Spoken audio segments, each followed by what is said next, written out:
Hamınızı xoş gördük. Dərsimiz davam edir. Deməli dostlar, keçən dərsdə biz ümumi məfhumlar arasındakı əlaqədən nisbətdən danışdıq. Dedik, orada 4 növ əlaqə təsəvvür oluna bilər və həmin 4 növ əlaqə haqqında bir qısa məlumat verdim. Bu gün isə iki fərdi məfhum arasında nisbət necə ola bilər və ya biri fərdi, digəri ümumi olan iki məfhum arasında əlaqə necə ola bilər, nisbət necə ola bilər, bu barədə danışacağam.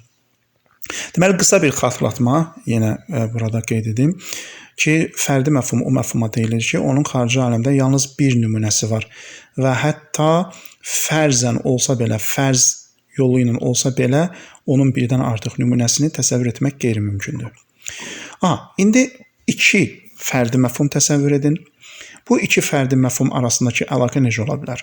Müəllif burada qeyd edir ki, iki fərdi məfhum arasındakı əlaqə ancaq təbayün, yəni uyuşmazlıq ola bilər.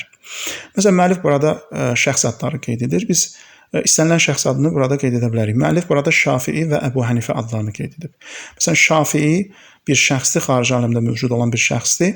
Bu şəxsə baxanda, bu şəxs haqqında düşünəndə, təfəkkür edəndə bizim zehnimizdə bir məna formalaşır ki, o məfhumdur. Və bu Şafii məfhumunun, zehnimizdəki Şafii məfhumunun xarici aləmdə yalnız bir nümunəsi var. O da həmin şəxsdir. Əbu Hənifə də o cür zehnimizdə mövcud olan bu təsəvvürün xarici aləmdə yalnız bir nümunəsi var. O da həmin şəxsdir. Bu iki məfhumu biz bir-birinə nisbət versək, görərik ki, bunlar arasındakı əlaqə ancaq və ancaq təbayündür. Yəni uyuşmazlıq. Niyə? Çünki Şafiidə olan xüsusiyyətlərin heç biri Əbu Hənifədə yoxdur. Əbu Hənifədə mövcud olan xüsusiyyətlərin heç biri Şafiidə mövcud deyil. Bunlar arasında niyə digər əlaqələr mövcud ola bilməz? Məsələn, digər əlaqələr hansı idi? Biri təsavi idi, yəni uyğunluq. Uyğunluq olması üçün dostlar, nə olmalıdır? Bir məfhumun birdən çox predmeti olmalıdır. Yəni, bu artıq ümumi məfhuma spesifik bir şeydir. Amma fərdi məfhumda bu qeyri-mümkündür. Niyə? Çünki fərdi məfhumun xarici aləmdə yalnız bir nümunəsi var və biz dedik ki, onun ikinci nümunəsinin olması fərz yolu ilə olsa belə qeyri-mümkündür. Əgər bir məfhumun birdən artıq nümunəsi ola bilməzsə, o zaman iki məfhum necə bir-birindən uyğunluq təşkil edə bilər? Deməli, bir məfhumun o məfhuma xas, spesifik özəllikləri daşıyan yalnız və yalnız bir nümunəsi var. İkinci nümunəsi qeyri-mümkündür. Ona görə fərdi məfhumların bir-birindən uyuşması, bir-birindən üst-üstə düşməsi, bir-birindən tam uyğun olması bu qeyri-mümkündür. Və digər bir əlaqə, ümum-xüsus əlaqəsi ki, dedik, ümum-xüsusdan məqsəd nədir? Biri ümumi məfhumdur, digəri xüsusi məfhumdur, fərdi məfhumdur. Fərdi məfhumları bir-birinə müqayisə edəndə bu növ əlaqə də qeyri-mümkündür. Niyə? Çünki ümumi məfhum o məfhumdur ki, onun birdən çox predmeti var və o, ona görə özündə mürəkkəb xüsusiyyətləri, kompleks xüsusiyyətləri daşıyır. Özündə mürəkkəb xüsusiyyətləri, bir çox xüsusiyyəti daşıdığı üçün o birdən çox fərdə şamil ola bilir. Fərqli fərdlərə, predmetlərə şamil ola bilir. Amma fərdi məfhum elə deyil. Fərdi məfhum ancaq o məfhuma xas, belə deyək, o məfhumun xarici aləmdə yalnız bir predmet olduğu üçün ancaq o predmetə xas xüsusiyyətləri özündə daşıyır. Digər predmetlərə aid heç bir xüsusiyyəti özündə daşımadığı üçün, deməli, burada ümumilikdən söhbət gedə bilməz. Ona görə iki fərdi məfhum arasındakı əlaqə ancaq uyuşmazlıq əlaqəsi ola bilər. Bu bir. İkinci məsələ.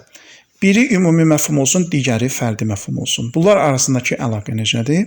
Müəllif qeyd edir ki, ümumi və fərdi məfhumlar arasındakı əlaqə ancaq iki formada təsəvvür oluna bilər. Bir, təbayün, iki, ümum-xüsus mütləq.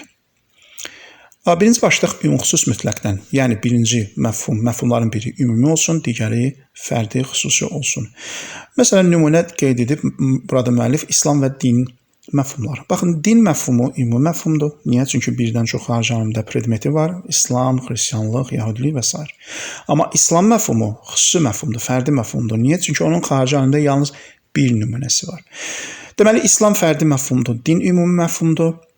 Fərdi və ümumi məfhumları bir-birinə nisbət versək, buradakı əlaqə ümum-xüsus mütləqdir. Niyə? Çünki din məfhumu həm İslama şamildir, həm də digər dinlərə şamildir. Bu, istər səmavi dinlər olsun, istər qeyri-səmavi dinlər olsun, fərqi yoxdur. Amma İslam dini yalnız öz predmetinə, İslam məfhumu yalnız öz predmetini ehtiva edir özündə. Dinə aid digər predmetləri ehtiva etmir. Deməli, ümumi məfhumdan xüsusi məfhumu burada nisbət verdik. Buradakı əlaqə nə oldu? Ümum, xüsus, mütləq. Biri daha ümumidir, din, digəri fərdidir. Din həm İslama şamildir, həm digərlərinə, yəni digər dinlərə, amma İslam ancaq özünə şamildir. Bu birinci əlaqə. İkinci əlaqə təbayün. Müəllif deyir ki, ikinci əlaqə uyuşmazlıqdır. Yəni ümumi məfhumla fərdi məfhum arasında biz müqayisə aparsaq, bəzən bunlar arasındakı əlaqə təbayün olur. Məsələn, burada müəllif bir misal çəkir. Məsələn, din, bayaqki misal, ümumi məfhumdur, birdən çox predmeti var. Bir də var Bağdad. Şəhər addır, məfhumdur və onun da xaricində yalnız bir nümunəsi var. Baxın, burada da yenə biri ümumi məfhumdur, biri xüsusi məfhumdur. Amma buradakı əlaqə ancaq təbayündür, uyuşmazlıq əlaqəsidir. Niyə? Çünki dinin fərdləri, predmetlər arasında Bağdad şəhər yoxdur. Nə də ki, Bağdad aydın məsələdir ki, fərdi məfhumdur, ancaq bir nümunəsi var. Onun da dinlə heç bir bağlılığı, əlaqəsi yoxdur. Deməli, ümumi məfhumdan xüsusi məfhumu bir-birinə nisbət verəndə iki ehtimal var. Ya uyuşmazlıqdır, ya da ki, ünxusuz mütləqdir. Bu da iki məfhum arasındakı əlaqə. Sonra gəldik, müəllif burada bir məsələ qeyd edib. Bir var ümumi inkar, bir var ümumun inkarı, yəni bütünün inkarı. Bunlar fərqli anlayışlardır. Var ümumi inkar, umumun nəfi deyirlər buna.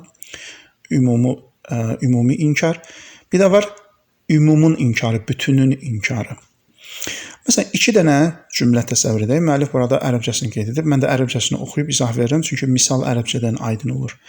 Məsələn, leysə kullu ilmin nafi'an. Leysə kullu ilmin nafi'an, yəni bütün elmlər faydalı deyil. Bütün elmlər faydalı deyil. Bu bir cümlədir. İkinci cümlə, kullu ilmin leysə nafi'an. Bütün elmlər faydalı deyil. Baxın, birincidən nə başa düşdünüz? Bütün elmlər faydalı deyil. Bütün elmlər faydalı deyil. İkinci, bütün elmlər faydalı deyil. Yəni, zahirə baxanda elə də fərq görünmür. Leysə kullu ilmin nafi'an. Bütün elmlər faydalı deyil. Yəni, bizim dilə tərcümə eləyəndə elə də fərq hiss olunmur.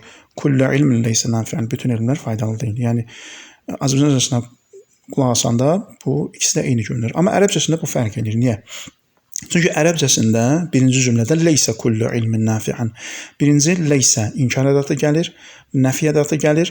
Burada deyir ki, bütün elmlər faydalı deyil. Baxın, bütün elmlər faydalı deyil. Nə deməkdir? Yəni, bəzilər faydalıdır, bəzilər faydasızdır. Bir də var deyir ki, kullu ilmin, bütün elmlər deyil faydalı. Yəni, heç bir elm faydalı deyil. Aydındır. Ona görə burada birincidə bütün elmlər faydalı deyil. Burada bir ümumi inkar var. Nə mənada ümumi inkar? Yəni, biz bütün elmləri faydalı hesab eləmədik. Ümumi inkar var burada. Biz bütün elmlərin ümumi şəkildə faydalı olmasını inkar elədik. Amma ikinci cümlədə kullu ilmin leysə nafi'an, bütünü inkar elədik dedik. Bütün elmlər faydalı deyil. Aydındır. Bu da bir məsələdir. Və burada müəllif bir dənə də nümunə qeyd edir ki, bəzən biz görürük ki, cümləni oxuyanda necə deyərlər, oradan biz nəticəni çıxara bilmirik ki, bu ümumi inkardır ya ümumun inkarıdır. Məsələn, çox gözəl bir nümunə verir. Buyurur ki, təfkirul insani leysə sahihan daimən. Təfkirul insan, insan düşüncəsi leysə sahihan daimən. Hər zaman səhih deyil, doğru deyil. Məsələn, bu ümumi inkardır, yoxsa ümumi inkardır. Bəzən bunu kontekstdən də çıxarırıq. Çünki ilk dəfə baxanda bəzən aydın olmaya bilər. Ona görə bunu biz bəzən kontekstdən çıxarırıq. Aydındır ki, təfkirul insan leysə sahihan daimən, insanın düşüncəsi hər zaman səhih deyil. Burada daimən sözünün də köməyi ilə biz başa düşürük ki, insan düşüncəsi hər zaman səhih ola bilməz. Bu artıq ümumi inkardır. Nəinki ümumun inkarıdır.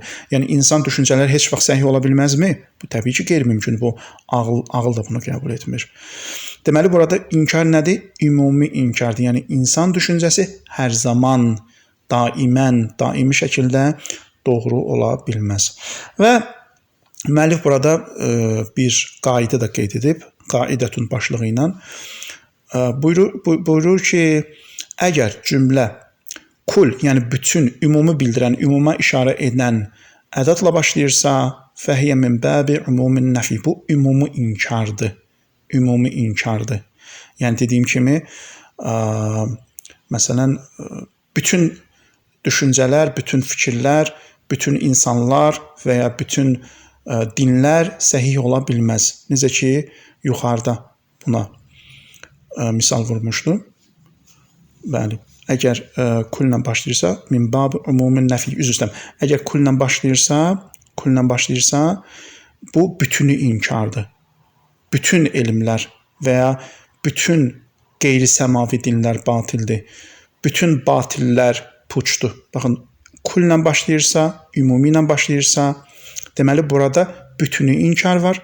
Amma leysə, məsələn, indi ərəb dilindən burada misal çəkirəm, mən leysəni burada misal çəkirəm məndə. Leysə ilə başlayırsa, inkar ədəti ilə başlayırsa, bu artıq ümumi inkardır. Yəni bütün tələbələr qalib gəlmədi imtahanda, yəni keçmədi. Yəni bəziləri keçib, bəziləri keçməyibdi. Yəni bu nümunə, bu misal bizə ərəb dili mətnləri oxuyanda dərdimizə çatır. Ki, cümlə kullə başlayıb ki, burada bütünü inkardır, yoxsa leysə ilə başlayıb ki, burada ümumi inkardır. Bunları bir-birindən ayıraq. Bugünü bu qədər. İnşallah növbəti dərslərdə görüşənədək.